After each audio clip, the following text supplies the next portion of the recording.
ಇವ್ರಿಗೆ ಟೆನ್ಷನ್, ನಮ್ಮ ಮಾವನಿಗೆ ಪಪ್ಪನಿಗೆ, ನಿಮ್ಮಮ್ಮ 10 ವರ್ಷದಿಂದ ಹರಕೆ ಇಟ್ಕೊಂಡು ಈ ಸಲ ಮಾಡ್ಬಿಡ್ಬೇಕಮ್ಮ, ಈ ಸಲ ಅಲ್ಲಿ ಹೊಟ್ಟೋಗ್ಬಿಡೋಣ ಅಂತ. ಖಂಡಿತವಾಗಿಯೂ ಯಾರು ಇನ್ಕ್ಲೂಡಿಂಗ್ ನಮ್ಮ ತಾಯಿ, ಅವರ ದೊಡ್ಡ ಮಗ ಆಗಿ ನಾವು ಯಾರೂ ಅವ್ರನ್ನ ಪೂರ್ತಿ ಅರ್ಥ ಮಾಡ್ಕೊಳಕ್ ಆಗಲೇ ಇಲ್ಲ. ನಮ್ಮನ್ನು ಬಿಟ್ಟು ಹೊಟ್ಟೋದು ಅಂದರೆ ಮೆಮೊರಿ ಅಮೋಘ, ವ್ಯಕ್ತಿತ್ವ ಅಮೋಘ. ಯಾರೇ ಇರಲಿ ಎಲ್ಲರನ್ನೂ ಮಾತಾಡಿಸೋದು. ಆ ಒಂದು ಧಾರಾಳ್ತನ ನಮ್ಮ ಮಾವನಲ್ಲಿ ಇನ್ನೊಂದಿದ್ದು, ಧಾರಾಳ್ತನ ಯಾವತ್ತೂ ಅಷ್ಟೇ. ಏನಾರ ಕೇಳಲಿ, ದುಡ್ಡು ಕೇಳಲಿ, ಹಿಂದೆ ಮುಂದೆ ನೋಡ್ತಿರ್ಲಿಲ್ಲ. ತನ್ನ ಹತ್ರ ಇದೆಯೋ ಇಲ್ವೋ ತೆಗೆದು ಕೊಟ್ಬಿಡೋ ಅಂತ ಸ್ವಭಾವ. Even he has that same thing. ಇದು ಅವರೆಲ್ಲೂ ಹೋಗಿಲ್ಲ ಅನ್ನೋ ಧೈರ್ಯ ನನಗೆ ಇಲ್ಲೇ ಇದ್ದಾರೆ. ಯಾಕಂದ್ರೆ ಅದು ನಾನು ಒಂದೇ, ಮೊದಲನೇದಾಗಿ. ಎರಡನೇದು, ಅವ್ರು ಯಾವಾಗಲೂ ಹೇಳೋರು, ಅವ್ರ ಕಣ್ಣೀರು ಹಾಕ್ತಾ ಇದ್ದಾರೆ.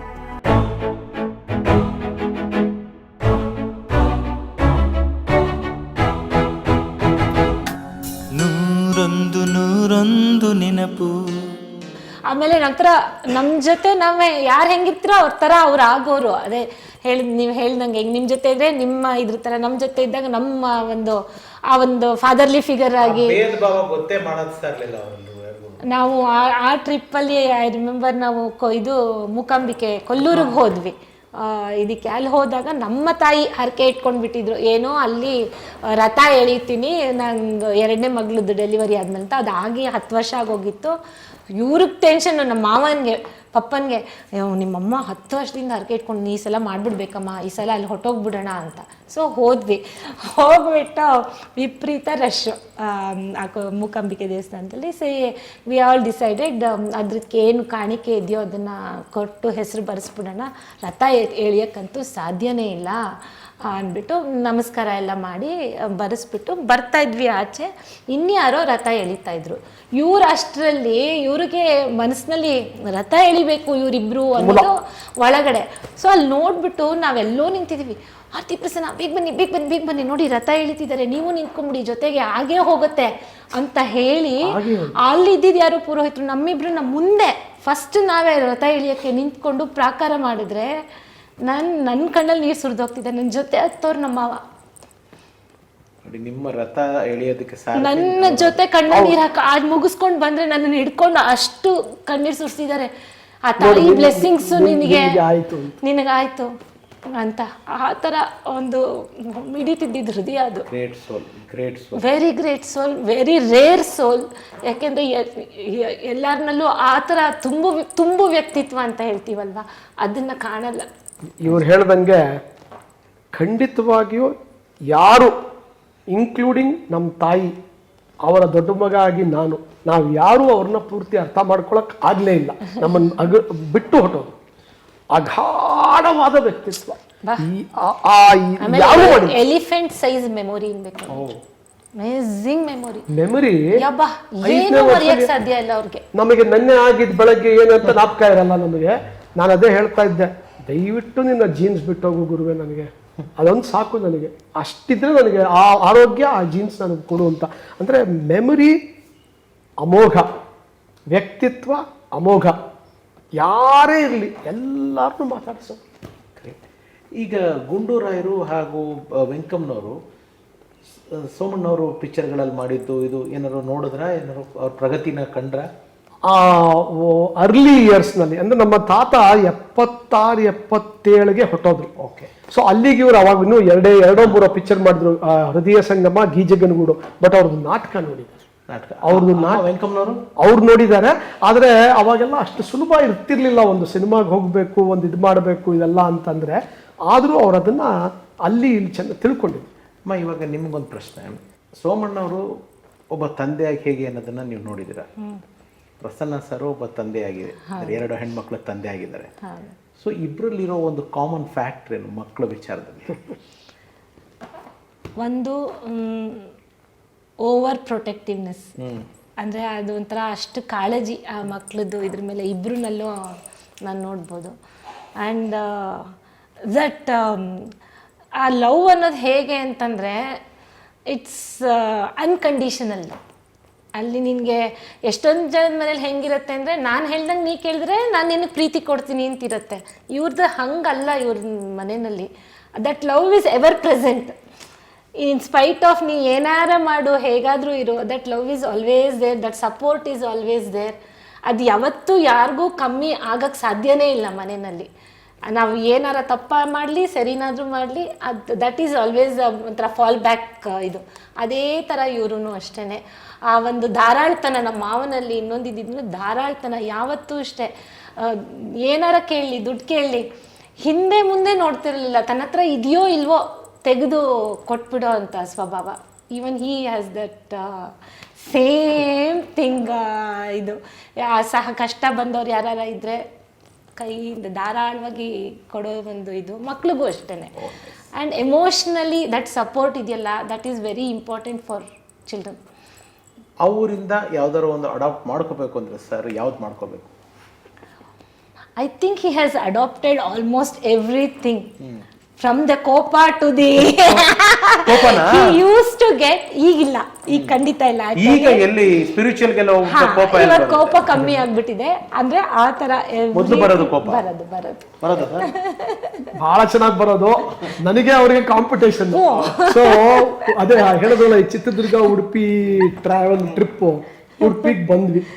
ಅಲ್ಲಿ ಒಂದು ಹೋಟೆಲ್ಗೆ ಹೋದ್ವಿ, ರೆಸ್ಟೋರೆಂಟಲ್ಲಿ ಊಟ ಮಾಡೋಕ್ಕೆ ಅಂತ.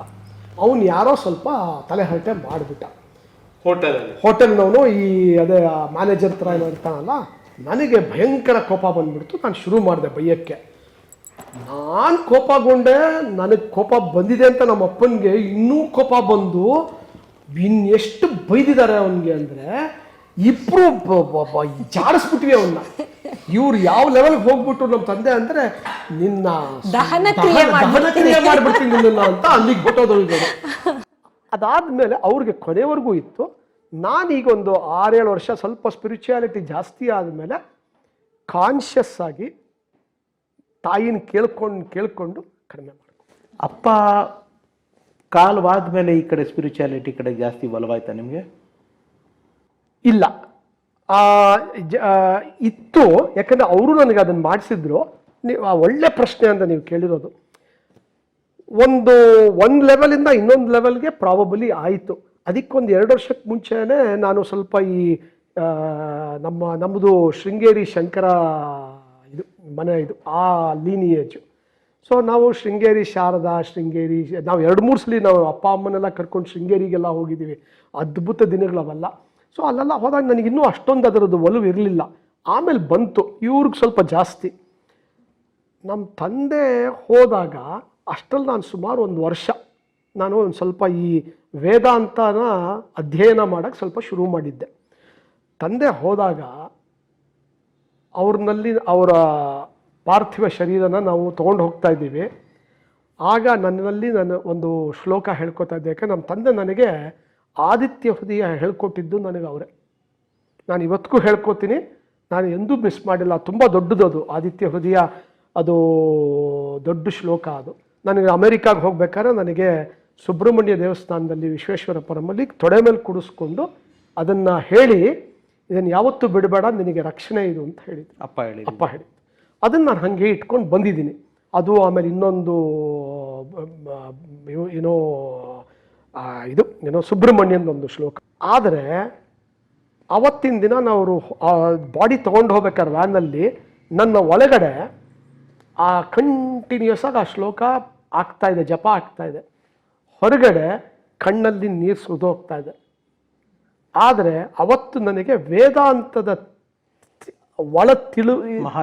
ಮಹತ್ವ ಅವತ್ತು ನನಗೆ ಗೊತ್ತಾಯಿತು.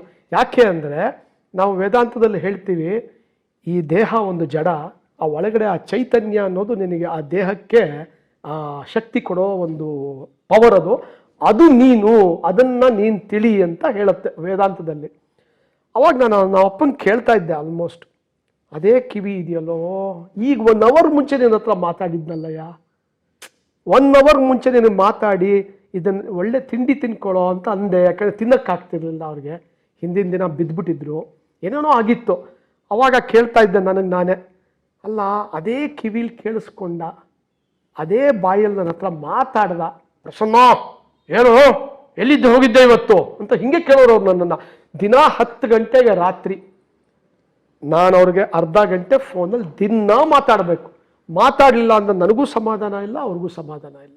ಅವ್ರನ್ನ ಹೋಗಿದ್ದ ದಿನ ಮಾರನೇ ದಿನ ಆ 10 ಗಂಟೆಗೆ ನನಗೆ ಒಳಗಡೆ ಯಾವ ಥರ ನನಗೆ ತುಮಳ ಇತ್ತು ಅನ್ನೋದು ನನಗೆ ಮಾತ್ರ ಗೊತ್ತು, ಅರ್ಥ ಆಗತ್ತೆ. ಆದರೆ ನಾನು ಯಾಕೆ ಹೇಳಕ್ಕೆ ಬಂದೆ ಅಂದರೆ ಅವತ್ತಲ್ಲಿ ಆ ದೇಹ ನೋಡ್ತಾ ಇರ್ಬೇಕಾದ್ರೆ ನನಗೆ ಇಷ್ಟೇ, ನನಗೆ ವೇದಾಂತದಲ್ಲಿ ಹೇಳಿದ್ದು ಈ ದೇಹ ಹೊಟ್ಟೋಗತ್ತೆ, ಸುಟ್ಬಿಡ್ತೀಯ ನೀನು ಅದನ್ನು. ಆದರೆ ಅವನು ಇದು ಆ ಒಳಗಡೆ ಆ ಚೈತನ್ಯ, ಆ ನಿನ್ನ ಚೈತನ್ಯ ಎಲ್ಲ ಒಂದೇ. ಅದು ನೋಡಿ, ಅದಕ್ಕೆ ನಾನು ಇವತ್ತು ಮೊನ್ನೆನೂ ಬರೆದೆ, ನಾನು ಅವರೆಲ್ಲೂ ಹೋಗಿಲ್ಲ ಅನ್ನೋ ಧೈರ್ಯ ನನಗಿದೆ, ಇಲ್ಲೇ ಇದ್ದಾರೆ ಅವರು. ಯಾಕಂದರೆ ಅದು ನಾನು ಒಂದೇ. ಮೊದಲನೇದಾಗಿ. ಎರಡನೇದು, ಅವ್ರು ಯಾವಾಗಲೂ ಹೇಳೋರು, ಅವ್ರು ಕಣ್ಣೀರು ಹಾಕ್ತಾ ಇರಲಿಲ್ಲ. ಆ ಒಂದು ಖುಷಿ ತುಂಬೋರಲ್ಲ ನಮ್ಮಲ್ಲಿ. ನಾನು ಇವತ್ತು ಹೇಳ್ತೀನಿ, ಯಾರ ಹೋದಾಗ ಜನ ಆಳ್ತಾರೆ, ನನಗೆ ನಮ್ಮ ತಂದೆನ ನಾನು ನೆನೆಸ್ಕೊಂಡು ನಾನು ಸಂತೋಷ ಪಡ್ತೀನಿ. ಏನು ಬಿಟ್ಬಿಟ್ಟು ಹೋಗಿದ್ದಾರೆ ಅವರು. ಈ ಜನ್ಮದಲ್ಲಿ ನಾನು ತೀರ್ಸಕ್ಕಾಗಲ್ಲ. ಅಗಾಢವಾದ ಇದು ವ್ಯಕ್ತಿತ್ವ, ಅದು ಮುಖ್ಯ. ಯಾಕಂದರೆ ಆ ಥರ ಸಿಗಲ್ಲ ಕೂಡ, ಖಂಡಿತ ಸಿಗಲ್ಲ. ನೀವು ಎಲ್ಲೇ ಹೋಗಿ ಕೂತ್ಕೊಳ್ಳಿ, ಕೇಳಿ, ಯಾರೂ ಕೊಡೋಕ್ಕಾಗಲ್ಲ. ಆ ಥರದ ಒಂದು ಇದು ಕೊಟ್ಟು ಮಜಲದು ಇದು ಕೊಟ್ಬಿಟ್ಟಿದ್ದಾರೆ. ಆದ್ದರಿಂದ ನಾನು ಅದನ್ನು ಎಂಜಾಯ್ ಮಾಡ್ತೀನಿ. I enjoy it. He was also very spiritual. ತುಂಬ ಓದಿ ತಿಳ್ಕೊಂಡಿದ್ರು. ಆ್ಯಂಡ್ ಐ ರಿಮೆಂಬರ್, ನಾನು ಇದು ವೇದಾಂತಕ್ಕೆಲ್ಲ ಶುರು ಮಾಡಿದಾಗ ಫಸ್ಟ್ ರೇಗಿಸಿದ್ರು ನನಗೆ, ಯಾಕೆ ಇಷ್ಟು ಬೇಗ ಶುರು ಮಾಡ್ತೀಯಾ, ಈಗಿನ್ನೂ ನಿಂಗೆ ಅವಾಗ ಇನ್ನೂ ನಂಗೆ 50 ಆಗಿರಲಿಲ್ಲ, ನಾನು ಎಂಟರ್ ಮುಂಚೆ. ಇಷ್ಟು ಬೇಗ ಯಾಕೆ ವೇದಾಂತ ಎಲ್ಲ ಬೇಡ, ಆಮೇಲೆ ನಿಧಾನಕ್ಕೆ ಎಂಟರ್ ಆಗು ಅಂತ. ಇಲ್ಲ ಪಾಪ, ನಂಗೆ ತುಂಬ ಇಂಟ್ರೆಸ್ಟ್ ಅನ್ನಿಸ್ತಿದೆ ನೋಡಿ, ಶಂಕರಾಚಾರ್ಯರದ್ದು ಇದೆಲ್ಲ ಹಿಂಗಿದೆ ಅಂದ್ಬಿಟ್ಟು ಏನೇನಾರ ಶೇರ್ ಮಾಡ್ಕೊಳ್ತಿದ್ದೆ, ತುಂಬ ಶೇರ್ ಮಾಡ್ಕೊಳ್ವೆ ಅವ್ರ ಹತ್ರ. ಅವ್ರು ಓದಿದ್ದನ್ನೆಲ್ಲ ತಗೊಂಡ್ಬಿಟ್ಟು, ನೋಡು ಹಿಂಗೆ ಹೇಳಿದ್ದಾರೆ, ಈ ಥರ ಇದೆ ಅಂತ ಹೇಳಿ ನಮ್ಮಿಬ್ಬರ ಮಧ್ಯೆ ಅದು ಬೇರೆ ಒಂದಷ್ಟು ಡಿಸ್ಕಷನ್, ಚರ್ಚೆ ನಡೆಯೋದು ಇಬ್ಬರು ಮಧ್ಯದಲ್ಲಿ. ಆಮೇಲೆ ನಾನು ಸ್ವಲ್ಪ ಒಂದು ಬ್ಲಾಗ್ ಶುರು ಮಾಡಿದ್ದೆ, ರಾಗಾಸ್ ಆಫ್ ಮೈ ಲೈಫ್ ಅಂತ ಹೇಳಿ. ಅದ್ರಲ್ಲಿ ಅದೇ ಬೇಸಿಕಲಿ ಈ ತತ್ವದ ಇದ್ರಲ್ಲೇ ಸಣ್ಣ ಸಣ್ಣ ಪೊಯಮ್ಸ್ ನನಗೇನು ತೋಚುತ್ತೋ ಅದನ್ನ ಹಾಕ್ತಿದ್ದೆ.